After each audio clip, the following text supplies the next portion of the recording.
ये कहानी है हाकान नाम के एक ऐसे लड़के की जो बिल्कुल ही बेरोजगार और निठल्ला होता है। वो कई जगहों पर इंटरव्यू देने जाता है लेकिन उसे कहीं पर भी जॉब नहीं मिलती। लेकिन एक दिन उसे एक कमीज मिलती है जिसे पहनने के बाद उसमें ऐसी जादुई शक्तियाँ आ जाती हैं कि इन पावर्स को संभाल नहीं पाता और पूरे के पूरे देश को ऐसी खतरनाक मुसीबत में डाल देता है जिससे सभी लोगों की जिंदगी नरक से भी बदतर बन जाती है। लेकिन आखिर उसने ऐसा क्या कर दिया था, चलिए जानते हैं। तो कहानी की शुरुआत में हाकान के ऊपर कोई बंदूक से निशाना लगाता है। उस बंदूक की गोली धीरे धीरे हाकान के माथे की तरफ जा रही होती है, लेकिन उसे वो गोली लगी या नहीं ये हमें नहीं दिखाया जाता और यहाँ से सीन शिफ्ट होकर पास्ट में चला जाता है जहाँ पर हम हाकान और उसके दोस्त मैमो को देखते हैं जो एक साथ ही एक रूम में रहते थे। हाकान सो रहा होता है, तभी उसके फोन का अलार्म बजता है। हाकान उठता है और अपने फोन को बंद कर देता है। इसके बाद वो अपने मसल स्ट्रेच करता है और मेमो को उठाने जाता है जो सोफे पर सोया होता है। इसके बाद वो लोग तैयार होकर नाश्ता करते हैं और एक जगह पर जाते हैं जहाँ वो अपनी एक दुकान खोलने का सपना देखा करते हैं। दोनों ने अभी वो जगह नहीं खरीदी थी क्योंकि उनके पास इतने पैसे नहीं थे।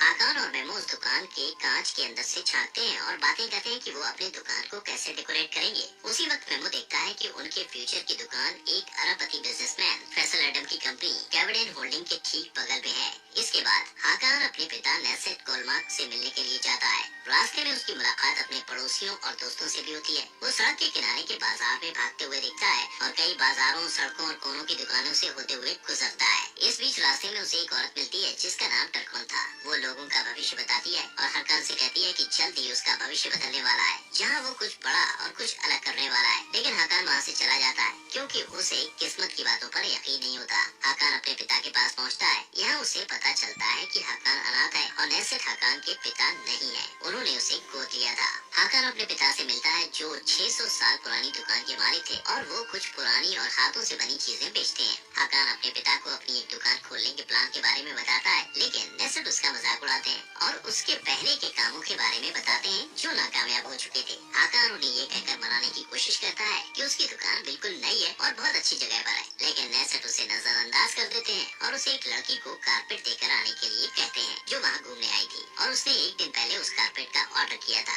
इसके बाद अगले सीन में अरबपति फैसल एडम को दिखाया जाता है जिसने शुरुआत से मेहनत करके इतना बड़ा मुकाम हासिल किया था। फैसल एक हेलीकॉप्टर से उतरता है और उसकी मदद करने के लिए उसके साथ उसकी असिस्टेंट लैला और सुरक्षा दल का चीफ मजहर होते हैं। लैला अपने बॉस को बताती है कि उसे हागिया सोफिया टेंडर पर चर्चा करने के लिए एक प्रेस कॉन्फ्रेंस में जाना है। हागिया सोफिया इस्तांबुल की एक इमारत है जो 1500 साल पुरानी है और इसकी बेमिसाल खूबसूरती की वजह से बहुत सारे बिजनेसमैन इस पर बोली लगाने वाले थे। फैसल एडम प्रेस में कहता है कि हागिया सोफिया इस्तांबुल का दिल है और वो इस बोली को जीतकर इसके वजूद को बनाए रखने का प्लान भी साझा करता है। इस बीच फैसल और उसकी टीम की मुलाकात गोखन गल्टेकिन से होती है जो हागिया सोफिया पर बोली लगाने के लिए आया होता है। वो लोग एक दूसरे से मिलते हैं और बोली के लिए शुभकामनाएं देते हैं। इसके बाद सीन बदलता है और हाकान कारपेट लेकर उस टूरिस्ट लड़की के पास जाता है जो कैविडेन होल्डिंग होटल में रुकी हुई थी। कारपेट देने के बाद जब हाकान वापस आ रहा होता है तो देखता है कि वेटिंग रूम में बहुत लंबी लाइन लगी हुई है। हाकान उस लाइन में खड़े एक आदमी से जब इस बारे में पूछता है तो उसे पता चलता है कि फैसल की कंपनी में जॉब के लिए इंटरव्यू लिया जा रहा है। हाकान के पास इतने पैसे नहीं थे इसलिए वो तुरंत जॉब के लिए अप्लाई कर देता है। लैला उसका इंटरव्यू लेती है जहाँ उनके बीच काफी रोचक बातें होती हैं, लेकिन हाकान के पास कोई कॉलेज डिग्री नहीं थी और न ही वो विदेशी भाषा बोल पाता था। इसलिए लैला उसे शुभकामनाएं देती है और कहीं और जॉब ढूंढने के लिए कहती है। ये सुनकर हाकान वहाँ से चला जाता है। जब वो वापस जा रहा होता है तो देखता है कि एक छोटी सी बच्ची के ऊपर एक झूमर गिरने वाला है। वो तुरंत दौड़ते हुए उसके पास जाता है और उसे बचा लेता है। फैसल और मजहर उसकी इस बहादुरी के काम को देख लेते हैं। इसके बाद हाकान फिर से अपने पिता को दुकान खोलने के लिए मना रहा होता है और तभी उनकी दुकान पर सुजैन नाम की एक लड़की आती है जो तुर्की की जादुई शर्ट ढूंढ रही होती है जो बहुत मुश्किल से मिलती है। सुजैन कहती है कि वो शर्ट उसके खास क्लाइंट के लिए है और इस शर्ट के लिए वो मोटी रकम भी दे सकती है। मिस्टर कोलमार्क उससे झूठ कहते हैं कि वो शर्ट उनके पास नहीं है जबकि वो उनके तहखाने में रखी होती है। हाकान उनसे कहता है कि वो उस शर्ट को बेच दें, लेकिन वो हाकान की बात नहीं सुनते। इसके बाद मेमो वहाँ आता है और हाकान को बताता है कि उन्हें उनके घर से बाहर निकाल दिया गया है क्योंकि उन लोगों ने घर का किराया नहीं दिया था। यहाँ हाकान को पता चलता है कि उसने जो पैसे घर के किराए के लिए टेबल पर रखे थे मेमो उसे जुए में हार गया। दूसरी तरफ गोखन गल्टेकिन मजहर को अपनी कार में लेकर एक गुप्त जगह पर जाता है और वहाँ उसे फैसल को नीलामी से पार करने के लिए घूस देने की कोशिश करता है, लेकिन मजहर अपने बॉस के दुश्मन को वहीं मार देता है। दूसरी तरफ हाकान और मेमो का बिजनेस ठप पड़ने की वजह से उनका दिवालिया हो गया था, इसलिए दोनों मिस्टर कॉर्माक के तहखाने में उस शर्ट को चुराकर सुजैन को बेचने का फैसला करते हैं। शर्ट चोरी करने के बाद वो दोनों सुजैन से मिलने के लिए एक रेस्टोरेंट में जाते हैं और उसकी कीमत की बात करते हैं। सुजैन उन्हें बताती है कि इस शर्ट की कीमत लाखों में है और वो इस शर्ट को अपने क्लाइंट की तरफ से खरीद रही है, जो कोई और नहीं मजहर है। लेकिन तभी हाकान के पिता मिस्टर कॉर्माक वहाँ आ जाते हैं और हाकान से वो शर्ट लेकर कहते हैं कि ये शर्ट बेचने के लिए नहीं है। उसी वक्त मजहर अपने साथियों के साथ वहाँ हमला कर देता है और गोलियां चलाने लगता है, जिससे मिस्टर कॉर्माक को गोलियां लग जाती हैं। हाकान उन्हें हॉस्पिटल ले जाने की कोशिश करता है, लेकिन मिस्टर कॉर्माक उसे अपने दोस्त के फार्मेसी चलने को कहते हैं। फार्मेसी जाने के बाद हाकान अपने पिता के दोस्त कमाल और उनकी बेटी जैनब से मिलता है। कमाल मिस्टर कॉर्माक को इलाज के लिए लेकर जाता है और जैनब हाकान को संभालने की कोशिश करती है। दूसरी तरफ मेमो को मजहर का एक साथी टेकन पकड़ लेता है। टेकन और उसके साथी हाकान और उस शर्ट का पता लगाने के लिए मेमो को टॉर्चर करते हैं। दूसरी तरफ जैनब हाकान को एक गुप्त जगह पर लेकर जाती है, जहाँ कमाल मिस्टर कॉर्माक का इलाज कर रहा होता है।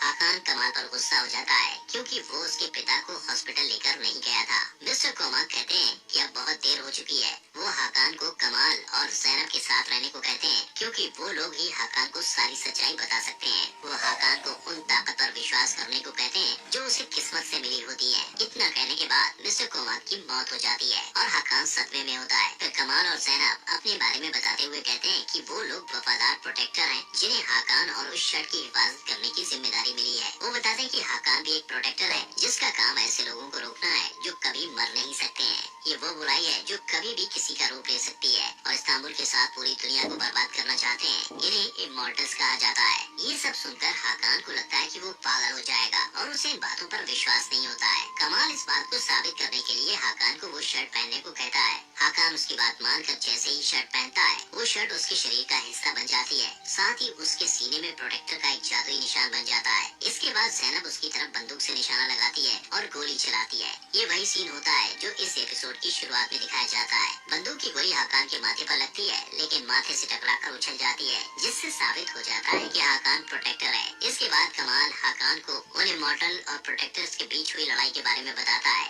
इसके बाद प्रोटेक्टर मेहमत को दिखाया जाता है, जिसे 7 इमॉर्टल्स को खत्म करने के लिए भेजा गया है। एक दिन उसे इमॉर्टल को पहचानने और मारने का रास्ता मिल जाता है, जो बिल्कुल इंसानों की तरह दिखाई देते हैं। उसे 3 तरह की चीजें मिलती हैं जो इस लड़ाई में उसकी मदद कर सकती हैं। इसमें से पहली चीज एक जादुई अंगूठी होती है, जो तब चमकने लगती है जब कोई इमॉर्टल इसके आसपास होता है। दूसरी चीज कटार होती है, जो इमॉर्टल को मार सकती है। और तीसरी चीज एक कवच होता है, जो तपस्या से मिला होता है। मेहमत ने हाकान के पूर्वज को उसकी स्किल्स, ताकत और साफ दिल जैसी खूबियों की वजह से इमॉर्टल और प्रोटेक्टर के बीच की इस लड़ाई को लीड करने के लिए प्रोटेक्टर के रूप में चुना होता है। ये सब सुनते हुए हाकान की तबीयत खराब होने लगती है, क्योंकि शर्ट की वजह से वो शारीरिक और मानसिक रूप से बैलेंस नहीं कर पाता है। हाकान को इन सब बातों पर अभी भी यकीन नहीं होता और वो सोचता है कि कमाल और उसकी बेटी ने उसे किसी तरह का नशा दिया है। दूसरी तरफ टेकन और उसके साथी मेमो से हाकान और उस शर्ट के बारे में पता लगाने की कोशिश करते हैं। इधर कमाल और जैनब के यहाँ कमाल हाकान को लेकर परेशान होता है और कहता है कि हाकान बिल्कुल भी ट्रेन नहीं है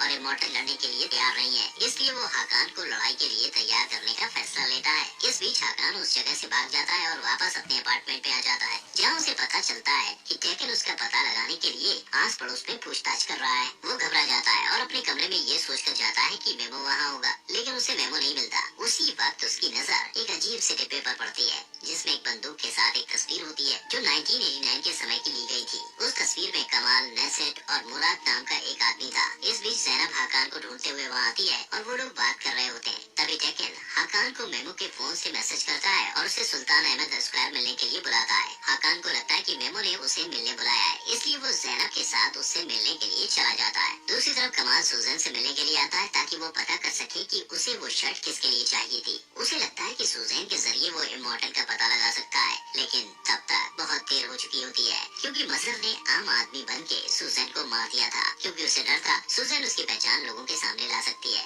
दूसरी तरफ टेकन मेमो के जरिए हाकान हकान को स्क्वायर तक लाने में कामयाब हो जाता है और मेमो को वहाँ चारे के रूप में इस्तेमाल करता है। जब हकान मेमो को देखता है तब उसके पास जाने की कोशिश करता है, लेकिन तभी टेकन अपनी छुपी हुई जगह से हकान के ऊपर 4 गोलियां चलाता है। लेकिन वो ये देखकर हैरान हो जाता है कि गोलियों से हकान नहीं मरता। ज़ैनब उसकी मदद करने के लिए आती है क्योंकि लगातार गोलियां चलने की वजह से वो कमजोर हो जाता है। टेकन ये सारी बात अपने बॉस मजहर को बताता है, जो ये सब सुनकर बिल्कुल खुश नहीं होता। इसके बाद हकान और ज़ैनब कमाल की फार्मेसी की गुप्त जगह पर वापस आ जाते हैं। हकान कमाल से उस तस्वीर के बारे में पूछता है जो उसे उसके पिता के बॉक्स से मिली थी। कमाल उसे बताता है कि नेसिड और मुराद उसके करीबी दोस्त थे। मुराद को हकान से पहले प्रोटेक्टर के रूप में चुना गया था और मुराद ही हकान के असली पिता थे। इमॉर्टल से लड़ते हुए मारे गए थे। नेसिड ने हकान को गोद लिया था और उसे बचाने के लिए हकान से ये सारी बातें छुपाई थी। इसके बाद हकान कमाल और ज़ैनब से कहता है कि उन्हें जल्द से जल्द इमॉर्टल्स को ढूंढकर मारना होगा, लेकिन ये कोई नहीं जानता कि इमॉर्टल्स कैसे दिखते हैं और उन्हें पहचानने के लिए जादुई अंगूठी की जरूरत होती है।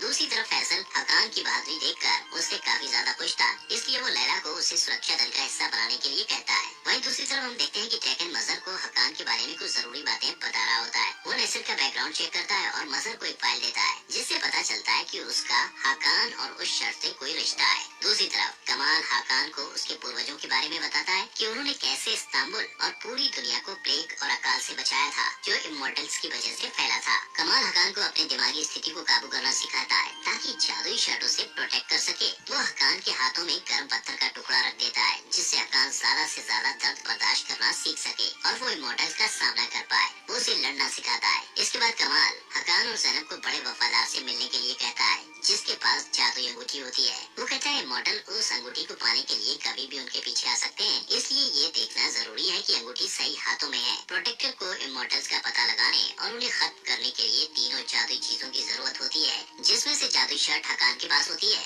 और जादुई अंगूठी बड़े वफादार के पास होती है। लेकिन सभी वफादारों के पास अलग अलग जादुई चीजें हैं, इसलिए उन चीजों को प्रोटेक्ट करने के लिए उनका उसूल होता है कि वो एक दूसरे से बात नहीं कर सकते। जब हकान और ज़ैनब बड़े वफादार से मिलने जाते हैं तो कमाल सूजन की मौत का पता लगाने के लिए हॉस्पिटल जाता है और वहाँ के एक कर्मचारी से बरामदे का सीसीटीवी फुटेज मांगता है। दूसरी तरफ मजहर फैसल से इस बात को लेकर नाराज होता है कि वो बिना उसकी सलाह के नए सुरक्षा कर्मी को काम पर रखने की कोशिश कर रहा है। फैसल उसे यकीन दिलाता है कि वो उसकी जगह कभी भी नए सुरक्षा कर्मी मतलब हकान को नहीं देगा। वो उसे आगे सोफिया कॉन्ट्रैक्ट की जीत की खुशी मनाने को कहता है। फैसल इस बात से अनजान होता है कि उसकी ये जीत इसलिए हुई क्योंकि मजहर ने गोगन को मार दिया था। दूसरी तरफ हकान और ज़ैनब बड़े वफादार से मिलने उसके पते पर जाते हैं और सुनसान से घर पर पहुँचते हैं। जब वो लोग घर के अंदर जाते हैं तो उन्हें एक आदमी मिलता है जो खुद को बड़े वफादार का बेटा बताता है। उसका नाम खान होता है। वो हकान और ज़ैनब को बताता है कि उसकी माँ एक कमरे में बंद है, उसकी मानसिक स्थिति ठीक नहीं है और मॉनिटर की मदद से उस पर नजर रखी जाती है। वो ये भी कहता है कि 7 साल पहले उनके साथ एक हादसा हुआ था जिसकी वजह से वो किसी से बात नहीं करती है।